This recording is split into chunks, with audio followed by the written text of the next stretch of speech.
Welcome back, America. Hugh Hewitt out in Studio West, reminding everyone, do not be surprised, do not be alarmed when I am not here on January 13th.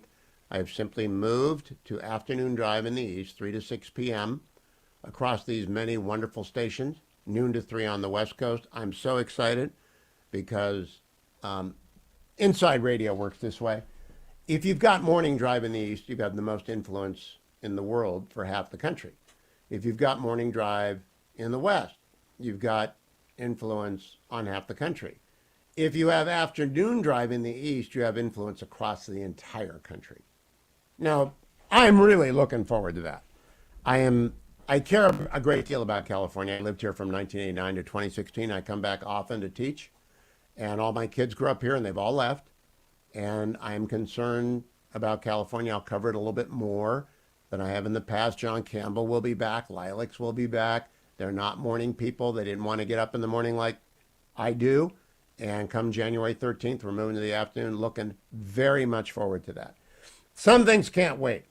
So first of all, I want to remind you about media coverage of Joe Biden's impairment over especially the last year. Here's a montage, cut 14. Does the president have the stamina, physically and mentally, do you think, to continue on even after 2024? Don, you're asking me this question. Oh my gosh, he's the president of the United States. You know, I can't even keep up with him. The most difficult part about a meeting with President Biden is preparing for it, because he is sharp, intensely probing, and detail-oriented and focused. I can testify because I've been working very closely with this president for the past 2 years. I've been knowing him for 30 years. And I'm telling you, this guy's tough. He's smart. He's on his game. Joe Biden has vision. He has knowledge. He has a strategic thinker. The president is focused. He's detail-oriented. He's always thinking about the big picture. He is engaging. He is capable. He has an incredible record as president. And I'm often with him on foreign trips. He's at the top of his game. So he has a vision. He has knowledge. He has judgment. He has a strategic thinking. I met with the president, 5 or 6 weeks ago, and he seemed fine to me. I have complete confidence in the president. I have watched him expertly guide meetings of staff and cabinet members. I could not have more confidence in the president. I would just tell you that I meet frequently with the president, and every single time I meet with him, he is just fine.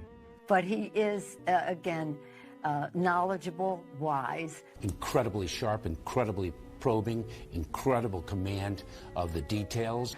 He is sharp. He is on top of things. There is nothing to these challenges, these suggestions that somehow he's not sharp and he's not capable. We see Joe Biden up close. We know how attuned he is to the issue. And you're going to see how smart he is and the experience he has. I say his age is an asset. Aha! He's wise. Yes, he's wise. He has wisdom. He has experience. And his experience, because of his age and his wisdom, has been invaluable to this country. A lot of countries, people who've been in office a longer period of time are praised for their wisdom. I have seen a lot of 72-year-olds not as capable as this 80-year-old. It is hard for us to keep up with this president. His mental acuity is great. It's fine. It's as good as it's been over the years. He's fine. All this right-wing propaganda that his mental acuity has declined is wrong. And this kind of sense that he's not ready for this job is just a bucket of BS that's so deep, your boots will get stuck in. All right, so that is the supercut. Here's Jan Crawford on Face the Nation with Major Garrett yesterday, cut number 15. One of the things we also do in the year-end correspondence roundtable is dig into what was undercovered or underreported. Jan? Undercovered, underreported. That would be, to me, Joe Biden's obvious cognitive decline that became undeniable in the televised debate. At the presidential debate with Donald Trump. Unquestioned. And, it's starting to emerge now that his advisors kind of managed his limitations. It's been reported in the Wall Street Journal for 4 years, and yet he insisted that he could still run for president. We should have much more forcefully questioned whether he was fit for office for another 4 years, which could have led to a primary for the Democrats. It could have changed the scope of the entire election. Yet, still, incredibly, we read in the Washington Post that his advisors are saying that he regrets that he dropped out of the race. You know, that he thinks he could have beaten Trump. And I think that is either delusional or they're gaslighting. President American Biden people. has said repeatedly he was sick during the debate June 27th in Atlanta, and he's always been fine, and he leaves fine. That is his position, the position of many of his top aides as well, even though there is that reporting. Robert Costa. Just stop for that. Even though Robert is a friend of the show, he's a friend of mine. I've known him forever.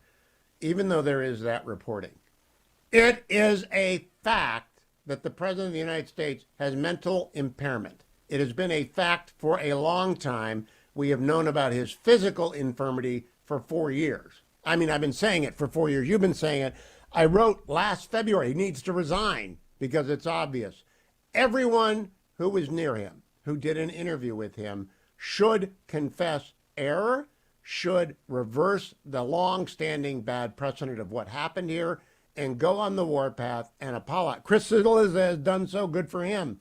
But let's not forget, June 14th, 2024, Nancy Cortez on the CBS Evening News. That was CBS Face the Nation yesterday. Here is June 19th, before the first debate, Nancy Cortez with Rona Tarrant, cut number 16.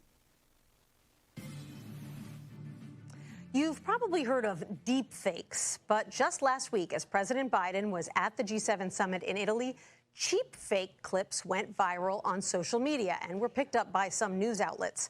Take a look at this clip, for example. It shows Biden and other world leaders watching a skydiving demonstration before the president is seen walking away and looking in another direction. Outlets claimed that he was sort of just aimlessly wandering away. The clip amassed millions of views within just a few hours, when actually if you widen out, you can see that he was talking to one of the members of the military that was participating in that demonstration. So how prevalent are cheap fakes? And how big of a problem will they be in this election? Well, let's take a look with executive editor of CBS News Confirmed, Rona Tarrant, who joins us now from Studio 57 to explain. Hi, Rona. It's great to see you. Hi. So tell us how long cheap fakes have been around. I'm assuming they've been around since the beginning of the media, because anybody can take an image and manipulate it to make it look like it suggests something that didn't happen. That's exactly it. It really is a case of old techniques meets new technology. So, as you said, cheap fake videos, and that's videos that are edited in a really simple way. Those have been around as long as political videos have existed. So there's a few ways, for example, that people might be familiar with. One is there might be a long video and you might take a very short clip and you take out key context. Mm-hmm. Another is maybe you slow something down and it makes it sound like someone is slurring their words. Or another is you might splice several pieces together and it makes it sound like someone said something that they didn't. What's different in this election and the last two elections, in the presidential elections, is number one, everyone has access to mobile phones where they can edit. And number two, most people have social media accounts where they can publish this stuff. So it's worth saying these are not anything new. You know, when Trump was president, these targeted him as well. But what we are seeing in the last few weeks is really the steady stream of videos that are targeting President Biden, and in particular, taking aim at his age. Right, and they are being picked up by news outlets that know they're fakes and or know that they are misleading, but post them anyway. Rona, is there any way to measure the impact that these videos could have on the 2024 election in comparison to other forms of misinformation? You know, that's a really great question. I think, you know, in terms of what our team has been tracking, we have seen these so-called cheap fake videos. They are targeting Biden and they are targeting Trump. However, we have seen, particularly in the last few months, the videos targeting Biden are getting a lot more traction online, and in particular, the ones that target Biden's age. So, for example, like you had said, claiming that he is wandering off and really was having a conversation with somebody. These videos are effective because they're called cheap fakes for a reason. They are quick, they're easy to publish, and oftentimes they have big impact on people who are just scrolling through their phones. They watch it for 5 seconds and they move on. Also, what's interesting about this is we've heard a lot about the fear of deepfakes in this election. And we've seen that deepfakes haven't really shown up in the way that maybe people were worried about them showing up. But these videos that are edited in a really basic way with technology that's been around for a long time are effective to the extent that the White House is addressing them. Deep fakes, as opposed to cheap fakes, are videos or audio that has been completely created by AI. So think the robocall that was sent around to New Hampshire voters a few months ago that sounded just like Joe Biden telling them not to vote, but it was a total fake. So, Rona, how can voters best discern between videos that are real and videos that are not? So social media platforms, sometimes they will attach fact checks to these videos. So sometimes on X you might see community notes, or on Facebook you might see fact checks.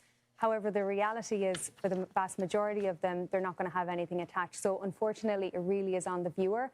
Number one piece of advice I would have is always check your sources. So if you see something on an account, is this a partisan account? Is it pushing for a particular candidate? And does it have a history of posting misinformation? And the second thing, which I think is really important, is always seek another source. So don't just take it from one account. Make sure that you get a second source or even a third source. And most importantly, make sure that's a credible source. And CBS. I want you to understand what we just played there. The supercut, yesterday's conversation, and then that from June demonstrates, and we're going to post it. It's just the receipts. Media was in on it from the beginning, from the basement campaign to the end, when no one is even pretending the president is compos mentis. And he does manage to mumble a few words into the teleprompter. He did so in the U.S. Virgin Islands. He will get through the inauguration. He is not governing. He has not been governing for years. The legacy media participated in the cover-up. They are participating still because they are not honestly reporting that they were, in fact, complicit in the cover-up. The greatest media scandal in the legacy media in history. Prior to this, it was Rathergate, for which Dan Rather lost his job when they invented the story about George W. Bush in the 2004 campaign. This 4-year-old cover-up is now the worst media scandal in American history. There is no second place. I'll be right back, America. Stay tuned.